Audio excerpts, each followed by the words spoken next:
हाँ जी, good morning. चलो अब देखते हैं eco 09 money banking and financial institutions का क्वेश्चन पेपर जो तुम्हारा लास्ट ईयर आया है, ठीक है।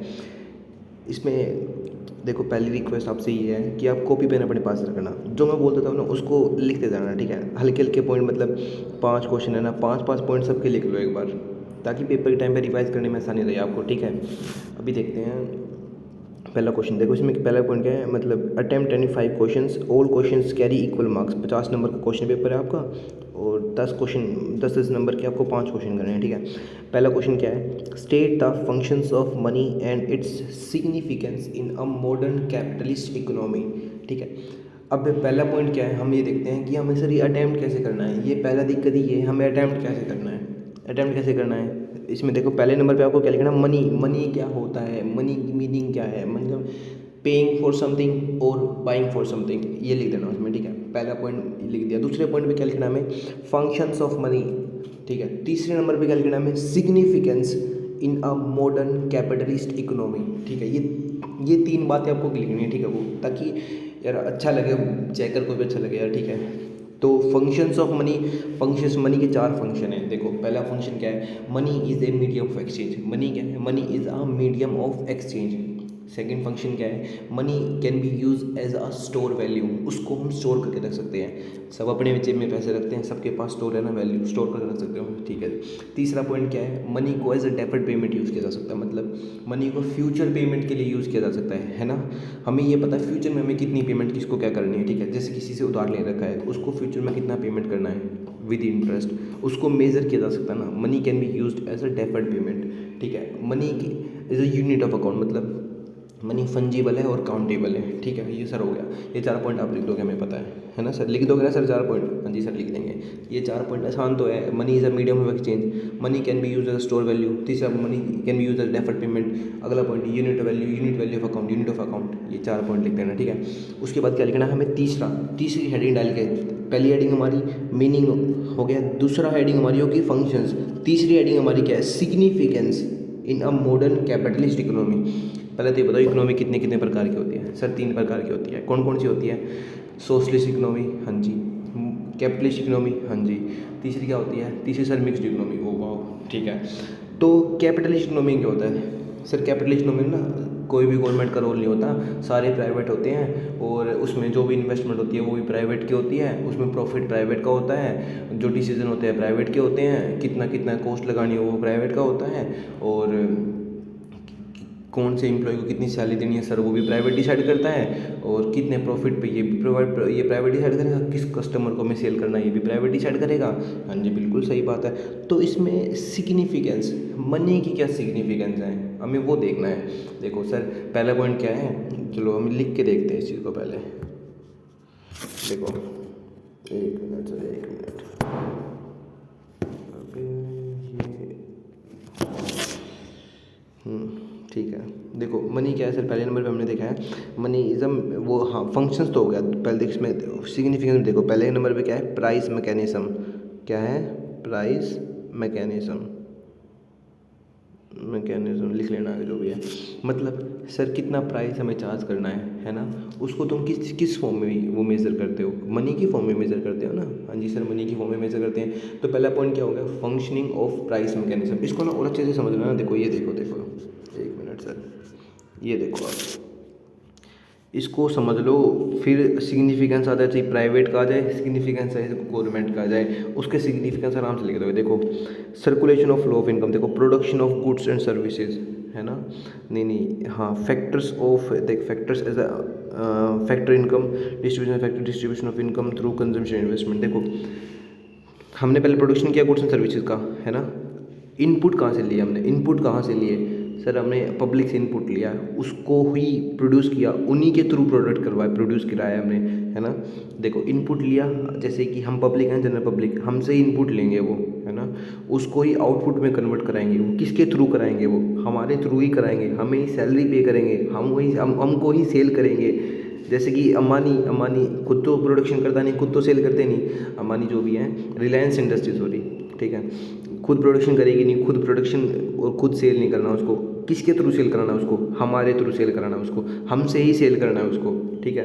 तो देखो distribution of factor income, rent, rent किसको पे करते हैं सर, जिसकी प्रॉपर्टी है ना, जिसकी प्रॉपर्टी के ऊपर हमारा काम चल रहा है उसको हम रेंट पे करते हैं। इसको मेजर किस वैल्यू में करते हो आप, इसको मेजर सर प्राइस की वैल्यू में, मतलब सॉरी रेंट को किस में मेजर करोगे आप, इसको मेजर सर मनी की फॉर्म में करेंगे। हाँ तो फिर सिग्निफिकेंस आ गया ना पहला पॉइंट।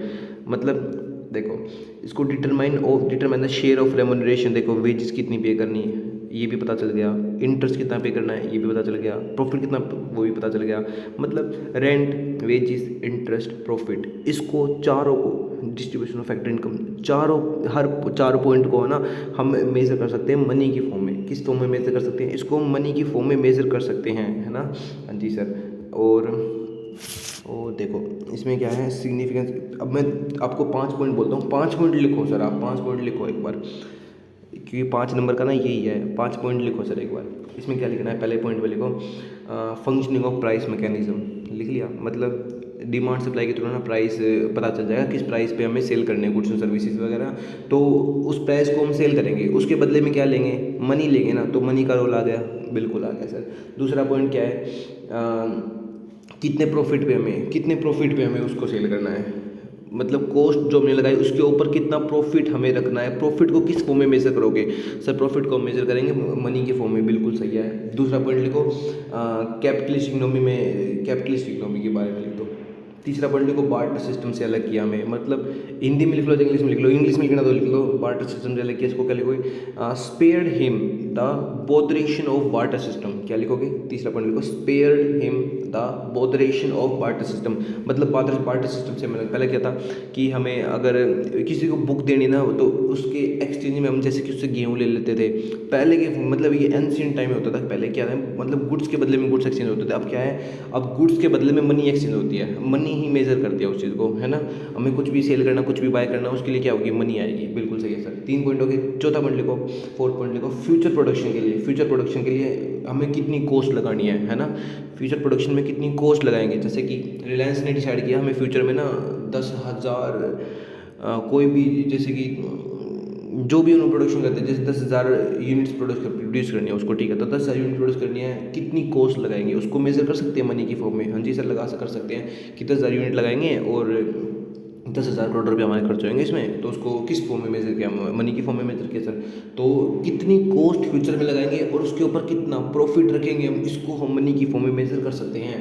हाँ जी सर, कर सकते हैं। और उसके बाद determination of share of remuneration of factors of production, ये पॉइंट लिख लो, जैसे कि रेंट, वेजेस, इंटरेस्ट, प्रॉफिट जो मैंने पहले बताया आपको। Determination of determine the share of remuneration of factors of production, लिख लिया। हाँ जी सर, लिख लिया। Determine the share of remuneration of factor of production, okay. अगला पॉइंट है correct decision about saving and spending, मतलब सर कितनी सेविंग करनी है, कितनी स्पेंडिंग करनी है, कितनी सेविंग करनी है और कितनी स्पेंडिंग करनी है, ये भी हम उसको मेजर कर सकते हैं किसके फॉर्म में, मनी के फॉर्म में। ये होंगे सिग्निफिकेंस हमारे, ठीक है, आगे समझ में। हाँ जी सर, आगे समझ। नेक्स्ट पॉइंट देखते हैं। अगला क्वेश्चन क्या है हमारा, discuss the effects of inflation, how do we control inflation.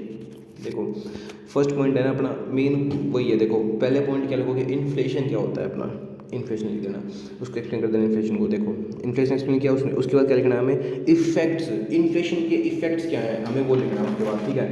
Effects क्या है, देखो सिंपल बात है, मेरी बात सुनो। जैसे ना हमें पहले 1 किलो शुगर लेनी थी ना, वो हम 100 रुपये में ले लेते थे।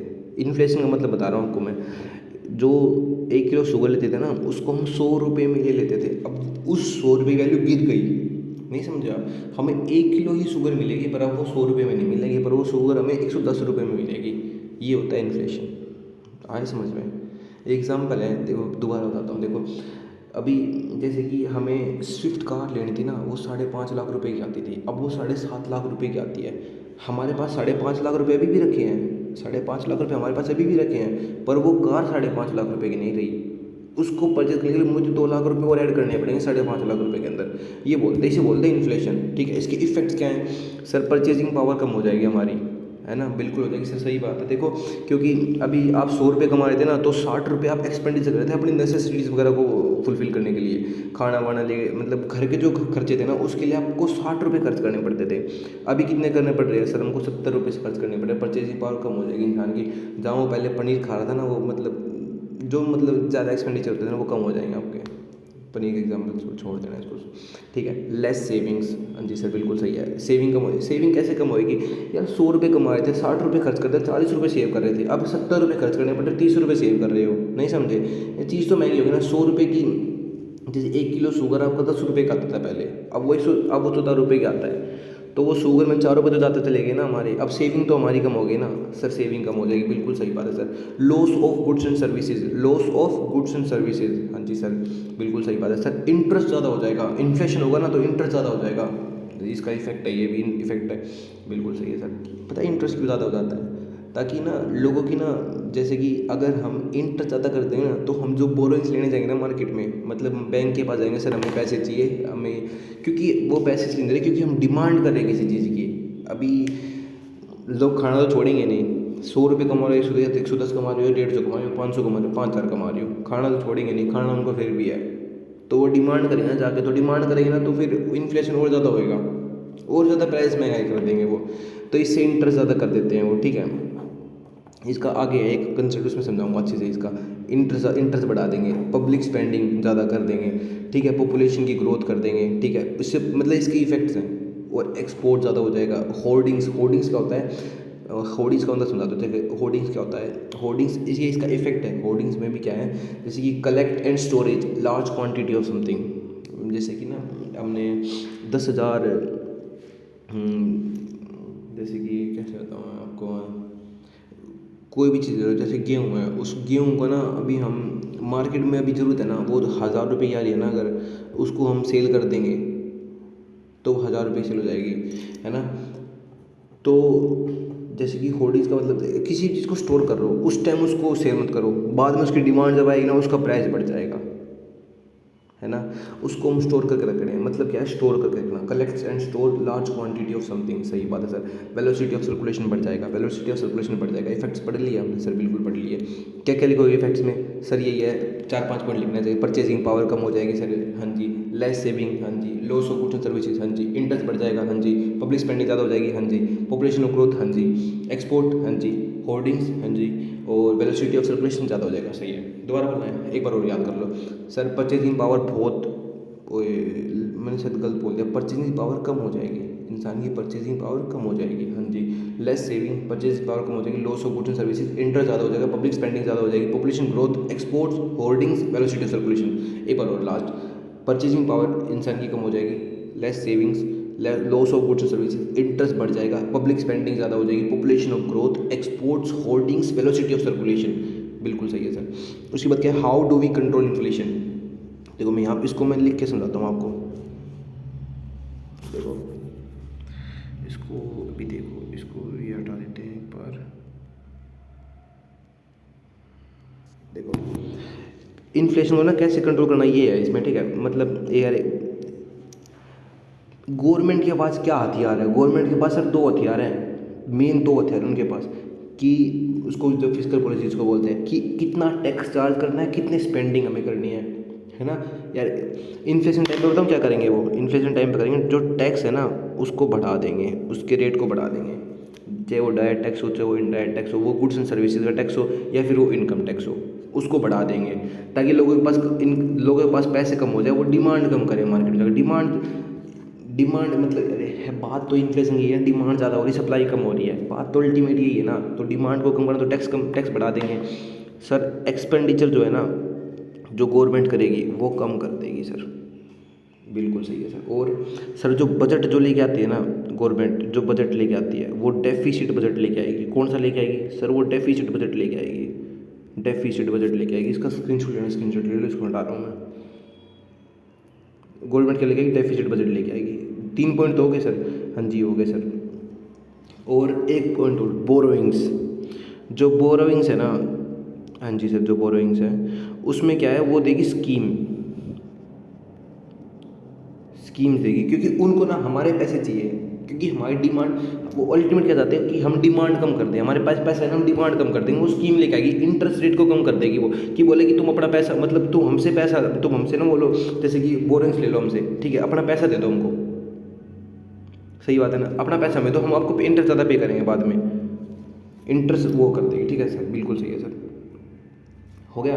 इससे क्या होगा, इससे क्या होगा मैं बताता हूँ इसको कि इससे क्या होगा, इससे अल्टीमेट इफेक्ट क्या पड़ेगा, इससे अल्टीमेट इफेक्ट ये पड़ेगा कि एग्रीगेट डिमांड जो है ना, लोगों की डिमांड कम कर देंगे लोग, प्रोडक्शन अगर इससे क्या है, लोगों के पास पैसा कम हो गया, पैसा कम हो गया, सब वो डिमांड कम कर देंगे, डिमांड कम कर देंगे तो सर जो रिलायंस इंडस्ट्रीज़ वाले हैं ना वो प्रोडक्शन कम कर देंगे सर, उनका आउटपुट कम हो जाएगा सर, उससे एम्प्लॉयमेंट भी कम हो जाएगी सर, पैसे अल्टीमेट कम हो गए तो इन्फ्लेशन नीचे आ जाएगी। बिल्कुल सही बात है सर, थैंक यू भैया, thank you. Okay sir, thank you. अभी क्या देखना सर, इसका एक रोल और भी है, देखो सेंट्रल बैंक जो है आरबीआई वो कैसे कर सकता है, वो इंटरेस्ट को बढ़ा के ठीक कर सकता है इस चीज़ को। इंटरेस्ट को बढ़ा दो आप, इंटरेस्ट को बढ़ा दो आप, बोरोइंग्स कॉस्टली कर दो, परचेजिंग पावर कम हो जाएगी, borrowings costly costly purchasing power ultimately कम, एग्रीगेट डिमांड अल्टीमेटली कम। हाँ जी सर, बिल्कुल सही है सर, आया समझ में? हाँ जी सर, आ गया समझ में। Okay sir. Concept of central bank describe it traditional and promotional functions.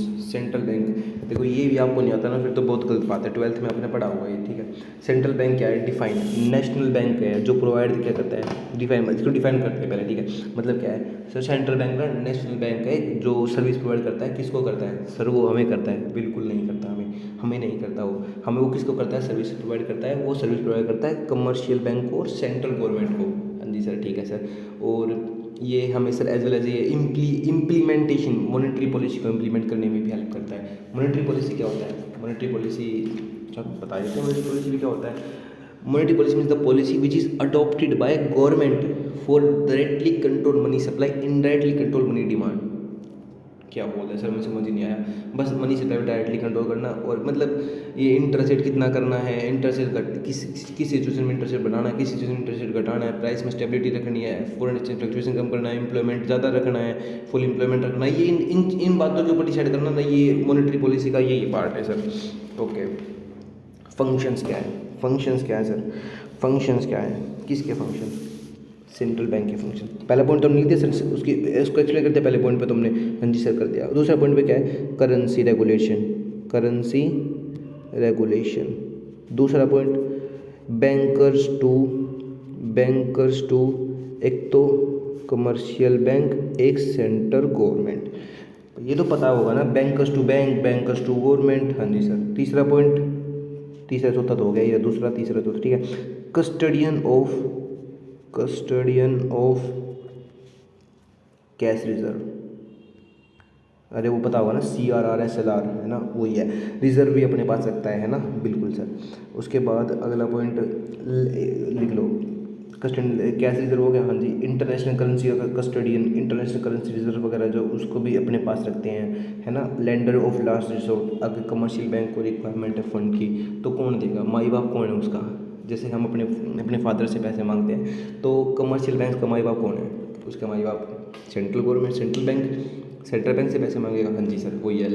Lender of last resort, controller of credit, protecting depositors interest, ये पॉइंट लेते हैं, ठीक है सर। Okay sir.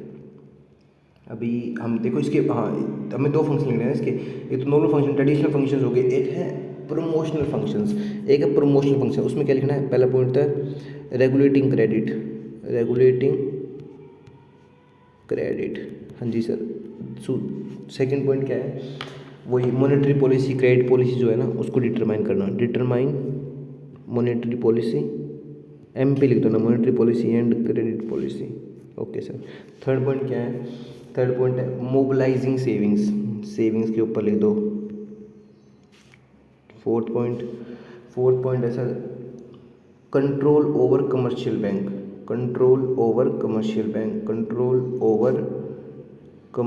बैंक, ठीक है। फिफ्थ पॉइंट क्या है सर, फिफ्थ पॉइंट है स्पेशलाइज्ड फाइनेंशियल इंस्टीट्यूशन। ये देख, एक ये पॉइंट ज़्यादा मेन याद रख लेना, रेगुलेटिंग क्रेडिट और कंट्रोल ओवर कमर्शियल बैंक, ये दो तीन पॉइंट आप अच्छे से याद रख लेना, ठीक है। ओके सर, हो गया हमारा ये पॉइंट भी, हाँ जी हो गया सर। एक मिनट सर, एक मिनट बस।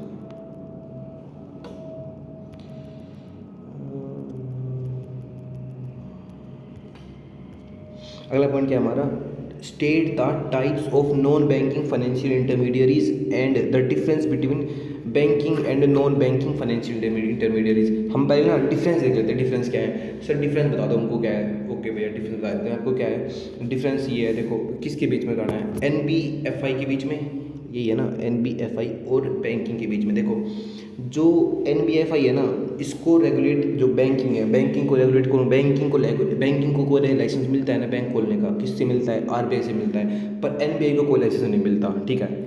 तो पहला पॉइंट तो ये होगा, इसको लाइसेंस मिलता है, इसको लाइसेंस नहीं मिलता। दूसरा पॉइंट ये है, मतलब ये लीगली रिकॉग्नाइज है, ये लीगली रिकॉग्नाइज नहीं है।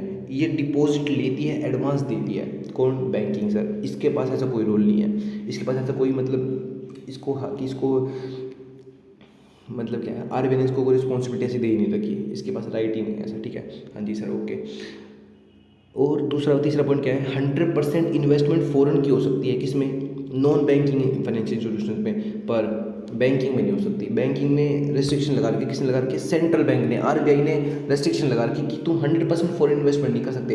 पहला पॉइंट क्या देखा हमने, पहला पॉइंट लाइसेंस का देखा हमने, ठीक है, लाइसेंस बैंकिंग में है, इसमें नहीं है। दूसरा पॉइंट क्या देखा हमने, दूसरा पॉइंट देखा हमने डिपॉजिट्स का, डिपॉजिट लेने हैं, एडवांस देने, किसके पास राइट है, बैंक के पास है, नॉन बैंकिंग फाइनेंशियल इंस्टीट्यूशन के पास नहीं है। हाँ जी सर, ओके। तीसरा पॉइंट फॉरेन इन्वेस्टमेंट की बात करते हैं। फॉरेन इन्वेस्टमेंट की बात करें तो फॉरेन इन्वेस्टमेंट 100% हो सकती है, किस में हो सकती है 100% इन्वेस्टमेंट, फॉरेन इन्वेस्टमेंट 100% किस में हो सकती है, वो हो सकती है NBFI में, पर बैंकिंग में नहीं हो सकती। हाँ जी सर, ठीक है। तीसरा पॉइंट क्या है, payment method is not component of the business of NBFC। देखो primary function of bank is payment and settlement, मतलब बैंकिंग का प्राइमरी फंक्शन क्या है, पेमेंट लेना, सेटलमेंट वगैरह कराना, ये है। ओके सर, इसमें पर ऐसा कुछ नहीं है।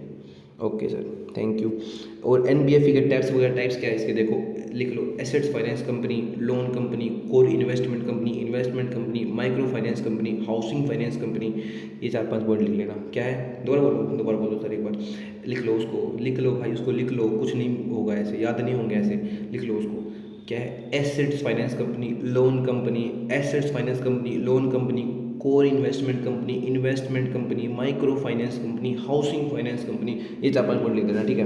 हाँ जी सर। नेक्स्ट पॉइंट क्या है, नेक्स्ट है question 5, describe the objective and working of international monetary fund. देखो इंटरनेशनल मॉनेटरी फंड का बताऊँ क्या रोल, क्यों रोल आता है। देखो हमारे घर पे क्या है, हमारे छोड़ो, देश में क्या है, देश में गरीबी है सर, उसको गरीबी को कम करने के लिए। ओके सर, बेरोजगारी है सर, बेरोजगारी को कम करने के लिए, मतलब इम्प्लॉयमेंट करने के लिए, इकोनॉमी की ग्रोथ करने के लिए, और प्रमोटिंग फाइनेंशियल स्टेबिलिटी के लिए। Okay sir, financial international trade के लिए। ओके सर, मतलब इंटरनेशनल ट्रेड का मतलब क्या है, एक्सपोर्ट इंपोर्ट ज़्यादा होंगे, तो देखो एक्सपोर्ट ज़्यादा होगा, इंपोर्ट ज़्यादा होगा ना, इससे क्या होगा, इस एम्प्लॉयमेंट भी बढ़ता है इससे, है ना। और जो कंपटीशन बढ़ेगा, प्राइस ज़्यादा चार्ज नहीं करेंगे, जो भी सेलर है ना, वो प्राइस ज़्यादा चार्ज नहीं करेंगे, क्योंकि कंपटीशन बढ़ जाए तो प्राइस अल्टीमेटली उसको कम करना पड़ेगा, है ना। 4-5 पॉइंट के दोबारा बताऊँ, global poverty, less global poverty, promoting financial stability, economic growth, promote employment ज़्यादा हो जाएगी ना, और फैसिलिटेट इंटरनेशनल ट्रेड। सही है, सॉरी। 3 मेन फंक्शंस क्या है, ओवरसी इकोनॉमिक डेवलपमेंट, लैंडिंग और कैपेसिटी डेवलपमेंट, है ना। हाँ जी, हो गया सर, ये तो हो गया। Objective and working of international trade हमें समझ में आ गया। उसके बाद क्या है, नेक्स्ट पॉइंट क्या है, how does it solve the international liquidity problem of its member countries. कैसे सोल्व करेंगे इसको सर, उसको ना, जैसे कि सर अब मेरे पास ना पैसा नहीं है, तो मेरे को पैसा चाहिए, तो वही मेंबर कंट्री, इसके ना 190 कंट्रीज इसके मेंबर हैं, इसके इंटरनेशनल मॉनेटरी फंड के, ठीक है। इसमें 190 कंट्रीज मेंबर है इसके, तो उन मेंबर को ना अगर पैसे की जरूरत होगी ना, तो ये किससे मांगेंगे, हम अपने माँ बाप से पैसे मांगेंगे, ओवर बैंक वाले सेंट्रल बैंक से पैसे मांगेंगे, और ये मांगेंगे पैसे इंटरनेशनल वालों से, है ना। इसको बोरिंग्स वगैरह फैसिलिटी, जैसे कि यार बोरिंग्स दो, है ना, बोरिंग मतलब लोन दे दो, बोरिंग्स प्रोवाइड कर दो लेस इंटरेस्ट पे बोरिंग्स प्रोवाइड कर दो, ठीक है, टू मीट दीज डेफिसिट्स। मतलब मेन रोल किसके लिए, बोरिंग्स क्यों चाहिए, एक तो कम इंटरेस्ट पे हमें बोरिंग मिल जाए, किस लिए, to meet their deficits in BOP arising from fluctuation in export earnings, ठीक है। अगला पॉइंट क्या है, इंटरनेशनल ट्रेड के लिए, इंटरनेशनल ट्रेड में क्या है, फ्री इंटरनेशनल ट्रेड कर दो, या फिर एक्सपोर्ट इंपोर्ट ड्यूटी जो लगा रहे हो उसको कम कर दो, मतलब जो टैक्स लगा रहे हो, एक्सपोर्ट इंपोर्ट ड्यूटी जो लगा रहे हो उसको कम कर दो, और क्या है, 2 पॉइंट को फ्री ट्रेड कर दो, ठीक है। Okay sir. और role of State Bank of India, role किसी भी बैंक का हो, उसका रोल ये है, देखो मैं बताता हूँ। डिपॉजिट एक्सेप्ट करने, granting of advances, remittance, accepting deposits, advance, remittance, remittance मतलब ट्रांसफ़र करना फंड, वन अकाउंट से दूसरे अकाउंट ट्रांसफ़र करना, ठीक है। RTGS, NEFT, IMPS के थ्रू करते हैं, ठीक है।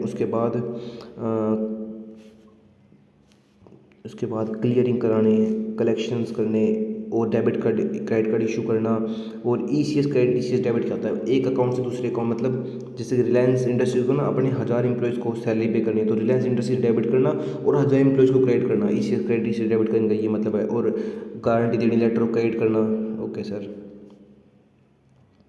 और क्रेडिट का डेबिट कार्ड हो गया, हाँ जी सर, ये तो हो गया इसका। और problem of Indian money market, problem of Indian money market, इसमें क्या है, shortage of funds. Money market problem क्या है, shortage of funds, lack of banking habits, savings कम है, रिटर्न कम है, इंटरेस्ट कम है। वो मतलब हमें जो अल्टीमेट इंटरेस्ट जो मिल रहा है ना अपनी अपने लोन, हमने किसी और को लोन दिया तो उस पर इंटरेस्ट कम मिल रहा है, ये प्रॉब्लम है, इंडियन मनी मार्केट की प्रॉब्लम है। शॉर्टेज ऑफ फंड्स, सेविंग कम है, रिटर्न कम है, loss of purchasing, less of purchasing by, loss of purchasing power, PP, और विड्रॉल रिस्ट्रिक्शन, जैसे कि ना हमें 1000 रुपये विड्रॉ करने हैं, बैंक कह रहा नहीं 1000 रुपये आप विड्रॉ नहीं कर सकते, यहाँ पे रेस्ट्रिक्शन लगा रखी हैं। और existence of parallel economy, lack of banking habits, ये पॉइंट लिख लेना आप। Main problem of commercial banks in India, main problem of commercial banks in India, इसमें क्या है देखो, मतलब NPA एक बैड डेब्ट्स, ठीक है। पहले NPA समझ लो क्या होता है, नॉन परफॉर्मिंग एसेट्स। पता है जैसे कि बैंक ने ना आपको लोन दिया, ठीक है, 10,000 करोड़ का लोन दिया आपको, है ना, और आपने बिज़नेस में इन्वेस्ट किया, पर बिज़नेस में आपको लॉस हो गया, और आप 6 महीने तक ना इंटरेस्ट पे नहीं, मतलब इंटरेस्ट भी नहीं पे कर रहे, जो प्रिंसिपल अमाउंट है ना उसको पे नहीं कर रहे। तो कुछ टाइम पीरियड होता है, जैसे 1 साल का हो जाता है, 2 साल का, उसके बाद पहले आपको डाउटफुल डेट बनाते हैं वो, ठीक है, मतलब पहले बनाते हैं स्टैंडर्ड एसेट्स, फिर उसके बाद सब स्टैंडर्ड, मतलब स्टैंडर्ड, सब स्टैंडर्ड, फिर डाउटफुल एसेट्स, फिर डाउटफुल के बाद तुम लॉस एसेट बन जाते हो, लॉस एसेट्स के बाद तुम नॉन परफॉर्मिंग एसेट कहलाते हो, तुम इनमें ये क्या कहते हैं, नॉन परफॉर्मिंग एसेट। मतलब हद की भी हद पार कर दी पेमेंट ना करने में, हद की भी हद पार कर दी पेमेंट ना करने में, ठीक है। तो यहाँ पे मेन प्रॉब्लम क्या है, कमर्शियल बैंक की, जो उन्होंने पैसे दे रखे ना उनकी रिकवरी नहीं हो रही। नीरव मोदी बड़ा केस है यार, पैसे लेके भाग गया भैया, इनकी प्रॉब्लम है ये, बैड डेट्स बड़ा केस। और रिस्क मैनेजमेंट सिस्टम, उनका प्रॉपर रिस्क मैनेजमेंट सिस्टम नहीं है, ठीक है, ये प्रॉब्लम है। टेक्नोलॉजिकल प्रॉब्लम्स, टेक्नोलॉजी बहुत ज़्यादा जल्दी चेंज हो रही है, जैसे कि अभी UPI वगैरह आ गई, बहुत सारे ऐसे चेंजेस आ रहे हैं जो कुछ बैंक अडॉप्ट नहीं कर पा रहे, ठीक है, ये टेक्नोलॉजी प्रॉब्लम है। कंपटीशन बहुत ज़्यादा है, रूरल कवरेज, मतलब यार गाँव तक ना अभी नहीं पहुँच पा रहे हैं ये, किसी गाँव में बैंकिंग सर्विसेज है ही नहीं, उनको 10 किलोमीटर दूर जाना पड़ता है अपनी बैंकिंग सर्विसेज के लिए, ओके सर। कस्टमर सर्विसेज अच्छी नहीं है, ओके सर। ब्रांच बैंकिंग, मतलब ब्रांच की बैंकिंग कस्टमर सर्विस कैसी अच्छी नहीं है। अभी मैं कॉल करता हूँ, सर मेरा ये मैंने आपसे इतना लोन ले रखा था, मेरे लोन के ऊपर तो वो कर लेंगे आपको कोई और फैसिलिटी उनसे चाहिए ना, वहाँ भी मतलब प्रॉपर सर्विसेज नहीं है, कस्टमर सर्विसेज प्रॉपर नहीं है अभी भी, और ब्रांच बैंकिंग सर्विसेज प्रॉपर नहीं है कुछ तरह, ठीक है। ये तो हो गया सर। उसके बाद क्या है, हम ये देखते हैं पहले क्वेश्चन नंबर 8, जिसका the basic types of exchange rate regimes, मतलब एक्सचेंज रेट, ये 2 प्रकार के एक्सचेंज रेट है, फिक्स एक्सचेंज रेट और फ्लक्चुएटिंग एक्सचेंज रेट, ठीक है। 2 कौन से हैं, फिक्स्ड और फ्लक्चुएटिंग। फिक्स्ड में क्या है, फिक्स्ड में जो सेंट्रल बैंक और स्टेट बैंक है ना, वो पहले डिसाइड कर लेते हैं। देखिए मैं बताता हूँ एक minute sir, fixed exchange rate और फ्लक्चुएटिंग, देखिए फिक्स्ड एक्सचेंज रेट और फ्लक्चुएटिंग इसमें क्या है, देखो उन्होंने सेंट्रल बैंक ने और सेंट्रल गवर्नमेंट ने डिसाइड कर लिया कि $1 जो है ना वो 70 रुपये के बराबर है, ठीक है। यहाँ पे जो डिमांड सप्लाई है ना मनी की, वो डिसाइड करेगी कि $1 कितने रुपए के बराबर है, ठीक है। यहाँ पे फिक्स कर दिया, पहले ही फिक्स कर दिया, तो ये है फिक्स एक्सचेंज रेट, ये फ्लक्चुएटिंग एक्सचेंज रेट, ये क्या है, फिक्स्ड, ये फ्लक्चुएटिंग, ठीक है सर, हाँ जी सर, ओके। इसके एडवांटेज डिसएडवांटेज लिख लेना, अगर नहीं बोले तो देख लेना कि इसमें डिसिप्लिन है सर, इसमें इन्वेस्टमेंट ज़्यादा करेंगे पब्लिक, इसमें इन्वेस्टमेंट ज़्यादा करेगी, और सर इसमें डिसिप्लिन, उसमें सेंट्रल बैंक स्टेट बैंक इसको डिसाइड करेंगे, हाँ जी सर। इसमें कोई रोल नहीं है सेंट्रल बैंक स्टेट बैंक का, और इसमें स्टेबिलिटी है इन BOP के अंदर, ठीक है। और रिजर्व्स कम है इसके अंदर, रिजर्व्स की रिक्वायरमेंट ही नहीं है इसमें हमें, और restriction economic growth and recovery, okay sir. अगला पॉइंट क्या है, क्वेश्चन नंबर 7 देखते हैं। A assess the achievements of commercial banks in financial agriculturist in India. कुछ 2-3 पॉइंट लिख देने इसके अंदर भी क्या क्या है, मतलब हम दूर दूर तक मतलब गाँव गाँव में जाके अपने ब्रांचेस वगैरह ओपन करें, open a network branches in rural area to provide agriculture credit, ठीक है। उसके बाद providing finance credit directly to the agriculture, जिस पर्पज़ के लिए उसको लोन चाहिए ना उसको हम जाके प्रोवाइड कर रहे हैं, ठीक है। उसके लिए हम और providing irrigation facilities, development land etcetera, ये पॉइंट ले लेना। और इसका अगला पॉइंट क्या है, right a short note on general insurance corporation of India. इसको गूगल सर्च कर लेना भाई, इसको याद कर लेना, ये समझाने का नहीं है। Thank you. अगर आप वीडियो अच्छी लगे तो आप लाइक कर देना, सब्सक्राइब कर देना चैनल को। बस इतना ही बोलेंगे सर, काफ़ी।